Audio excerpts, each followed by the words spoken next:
Hello students.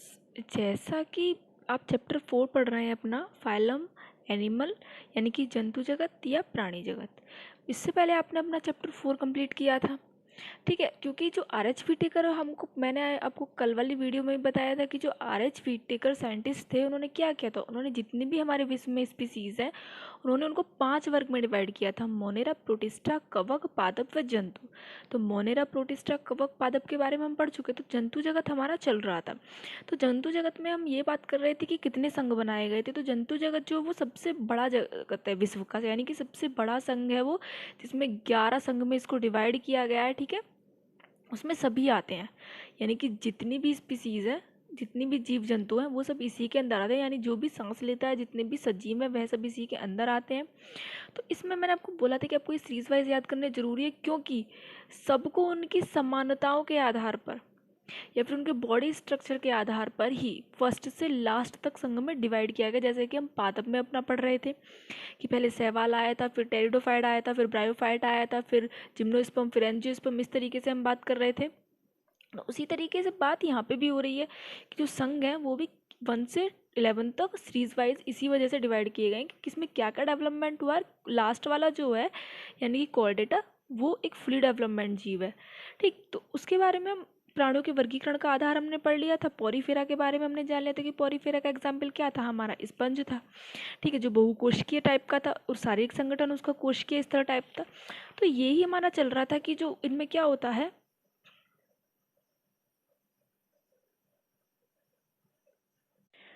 दूसरा हम पढ़ रहे थे कोशिकीय स्तर का, यानी कि कोशिकीय स्तर ऊतक स्तर का, कि ऊतक स्तर क्या होता है। तो ऊतक स्तर में क्या था कि समान संरचना और समान कार्य वाले जितने भी कोशिकाओं के समूह थे उसको हम ऊतक कहते हैं। तो सीलेंट्रेटा और टीनोफोरा था हमारा सेकंड थर्ड, उसमें शारीरिक संगठन ऊतक स्तर का था, टिश्यू लेवल टाइप का था, ठीक है। उसके बाद हमारा जो थर्ड है प्लेटीहेल्मिन्थीज और एस्केलेहेल्मिन्थीज, उसमें शारीरिक संगठन अंग स्तर यानी कि ऑर्गन लेवल था। ऑर्गन लेवल में मैंने आपको बताया था कि उनमें जो ऑर्गन्स होते हैं वो फुली डेवलप्ड नहीं होते। उनमें क्या होता है, उनमें एक कोई ऑर्गन पाया जाएगा, जैसे कि मुख पाया गया है उनके अंदर, मुख से ही वो भोजन लेते हैं और मुख से ही वो अपना मल त्याग करते हैं, ठीक है। उसके बारे में हम अभी बात करेंगे, उसका एग्जाम्पल्स हम अभी देखेंगे, ठीक है, जैसे ही हम डिटेल में जाएंगे चैप्टर्स में, ठीक। उसके बाद आता है एनेलिडा से कॉर्डेटा। एनेलिडा से कॉर्डेटा यानी कि कॉर्डेटा क्या था, हमारा लास्ट 11 था। इसमें क्या, इसमें शारीरिक संगठन जो था वो अंगतंत्र स्तर का था, यानी कि इसमें फुली डेवलप्ड थे ऑर्गन्स, यानी कि मुख भी था, उसमें ग्रासनली भी थी, पाचन तंत्र भी था, आमाशय भी था, आंत भी था। यानी कि इस तरह के जीव क्या करते हैं, मुख से भोजन ग्रहण करते हैं, पाचन तंत्र में पाचन होता है उनका, उसके बाद वो गुहा से मल त्याग कर देते हैं। यानी कि इनमें जो ऑर्गन्स होते हैं वो एकदम मनुष्य की तरह होते हैं। तो जिस प्रकार मनुष्य में हृदय पाया जाता है, कोशिकाएं पाई जाती हैं, सब पाया जाता है मनुष्य के अंदर, मसल्स पाई जाती हैं, अंगतंत्र पाया जाता है उनका पूर्ण विकसित, उसी तरीके से कॉर्डेटा संघ में भी पूरा उनका अंगतंत्र विकसित होता है, ठीक है। तो फिर हमने संगठन के स्तर के प्राणी के बारे में जाना था कि संगठन के स्तर के प्राणी क्या थे। तो हम जाने थे प्राणी जगत के जो सभी सदस्य हैं वो बहुकोशिक हैं, यानी कि उनमें बहुत सारी कोशिकाएं पाई जाती हैं। बहुकोशिका मतलब ये होता है, ठीक है। परंतु इन सभी में एक ही प्रकार का कोशिकीय संगठन स्तर नहीं पाया जाता। किसी में कोशिकीय संगठन किस तरीके से, किसी का अंग स्तर टाइप का है, किसी का अंगतंत्र स्तर है, किसी का शारीरिक संगठन ऊतक स्तर का है, किसी का कोशिकीय स्तर का है।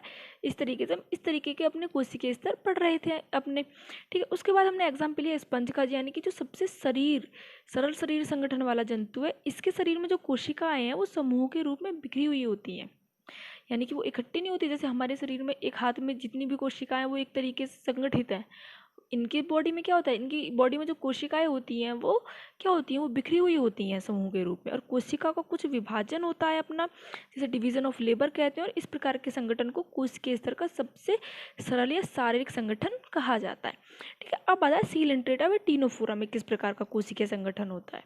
तो जो सीलेंट्रेटा और टीनोफोरा, इनमें क्या होता है कि इनमें जो कोशिकाओं की व्यवस्था होती है वो थोड़ी जटिल होती है, यानी कि थोड़ी जटिल यानी कि थोड़ी टफ होती है। उनमें सरल थी, इनमें जटिल होती है। इनमें कोशिकाएं क्या करती हैं, वो अपना कार्य संगठित होकर ऊतक के रूप में करती हैं।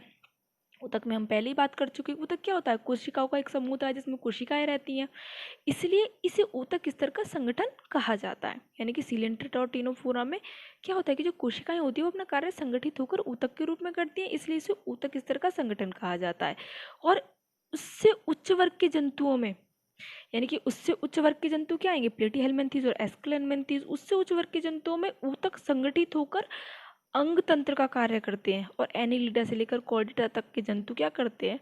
फिर आता है नेक्स्ट हमारा एनिलिडा से लेकर कॉर्डेटा, ये क्या करते हैं, इसमें जो जंतु होते हैं वो उस संघ के प्राणियों में अंग संगठित होकर अंग तंत्र का निर्माण करते हैं, यानी इनके तंत्र मिलकर शारीरिक क्रियाओं को करते हैं। प्रत्येक अंग क्या करता है, प्रत्येक अंग एक विशिष्ट कार्य करता है। और इस तरह की जो संरचनाएं होती हैं, इस तरह की संरचनाओं को अंग तंत्र का शारीरिक स्तर कहते हैं। ठीक है, उदाहरण के लिए पाचन तंत्र क्या होता है, वो अपूर्ण होता है और पूर्ण प्रकार का होता है। पाचन तंत्र अपूर्ण और पूर्ण प्रकार का होता है। अपूर्ण पाचन तंत्र क्या होता है, वो प्लेटीहेल्मिन्थेस में पाया जाता है, जिसमें क्या होता है, जिसमें मुख और से भोजन क्या होता है, जिसमें मुख से भोजन पाचन तंत्र प्लेटीहेल्मिन्थेस में पाया जाता है, जिसमें मुख से भोजन ग्रहण करते हैं और मुख से ही मल त्याग करते हैं, यानी कि जैसा मैंने आपको बताया था अभी। ठीक है, ये किस में होता है, ये प्लेटीहेल्मिन्थेस में होता है। पूर्ण तंत्र में मुख और गुहा दोनों पाए जाते हैं। इसी प्रकार से परिसंचरण तंत्र भी दो प्रकार से होता है। अब बात करते हैं परिसंचरण तंत्र की। परिसंचरण तंत्र होता क्या है। ठीक है, सबसे पहले तो परिसंचरण तंत्र के बारे में जान लेते हैं। जो परिसंचरण तंत्र होता है क्या होता है कि जैसे कि हमारी बॉडी होती है, हमारी बॉडी में हार्ट होता है। हार्ट में क्या होता है, जो हार्ट में जो ब्लड होता है, यानी कि हार्ट जो हमारा ब्लड बनाता है, हार्ट के अंदर ब्लड नहीं होता, या फिर हमारे पेट के अंदर स्टोर नहीं होता ब्लड। जो ब्लड होता है हार्ट, वो ब्लड को हमारे को पंप करता है, यानी कि वो पूरी बॉडी से, हार्ट के द्वारा ही पूरी बॉडी में मनुष्य में जो ब्लड होता है वो पंप होता है, यानी कि ऊपर से नीचे, नीचे से ऊपर वो सर्कुलेट होता रहता है। इसी को बोलते हैं परिसंचरण तंत्र। तो ये दो प्रकार का होता है, एक तो होता है खुला परिसंचरण तंत्र, दूसरा होता है बंद परिसंचरण तंत्र। तो खुला किस टाइप का होता है, यानी कि ओपन सर्कुलेटरी सिस्टम किस टाइप का होता है, ऐसा परिसंचरण तंत्र जिनमें रुधिर का वहन रुधिर वाहिनियों द्वारा नहीं होता। यानी कि इनमें क्या होगा, जैसे कि एग्जाम्पल ले लेते हैं मच्छर का। मच्छर में क्या होता है कि मच्छर में क्या होता है, उनमें उनमें जो कोशिकाएं होती हैं, उनमें कोशिकाएं विभाजित नहीं होती। ठीक है, उनमें आप देखते होंगे उनके पीछे ब्लड भरा हुआ होता है एक जगह। तो कोई एक जगह होगी, एक खुला पात्र होगा जिसमें ब्लड स्टोर कर लेते हैं वो, उनका ब्लड वहीं पे स्टोर रहता है। तो वो होता है खुला परिसंचरण तंत्र, जिसमें क्या होता है कि जो रुधिर होता है, रुधिर का वहन रुधिर वाहिनियों द्वारा नहीं होता। ये जिस जंतु में पाए जाते हैं, उन जंतु में रुधिर सीधे उनके हृदय से खाली पात्रों में पहुंच जाता है, एवं कोशिका जो होती है वो ऊतक इसी पात्रों में डूबे रहते हैं। एग्जाम्पल मच्छर हो गया। अब आता है बंद परिसंचरण तंत्र, यानी कि क्लोज्ड सर्कुलेटरी सिस्टम।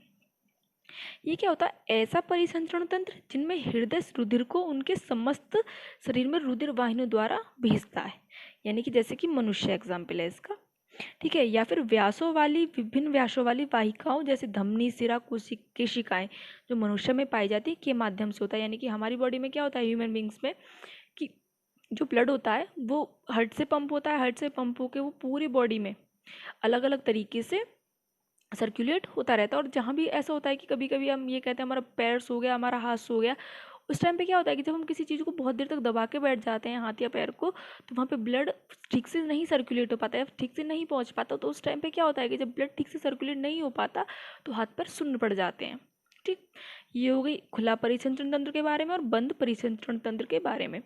अब आती है जो समिति होती है, सबसे मोस्ट इम्पॉर्टेंट, जो आपका डिवाइडेशन है, यानी कि प्राणियों का समिति, यानी कि सिमिट्री जो होती है वो किस टाइप की होती है, और सिमिट्री क्या होती है के आधार पर, सिमिट्री होती है उसके आधार पर जीवों को तीन वर्ग में विभाजित किया गया। फर्स्ट होता है असममित, यानी कि एसिमिट्री प्राणी। दूसरा अरीय सममित प्राणी, यानी कि रेडियल सिमिट्री।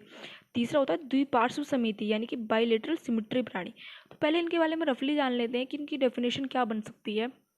जो सबसे पहली असममित प्राणी होते हैं वो क्या होते हैं, जैसे कि मनुष्य का आप एग्जाम्पल लीजिए। मनुष्य क्या होता है, अगर मनुष्य को आप देखें, अगर आप उसको उसके दो सिरे करना चाहें, यानी कि उसको बीच में से डिवाइड करना चाहें, तो क्या होगा, वो दो बराबर भागों में बंट जाता है।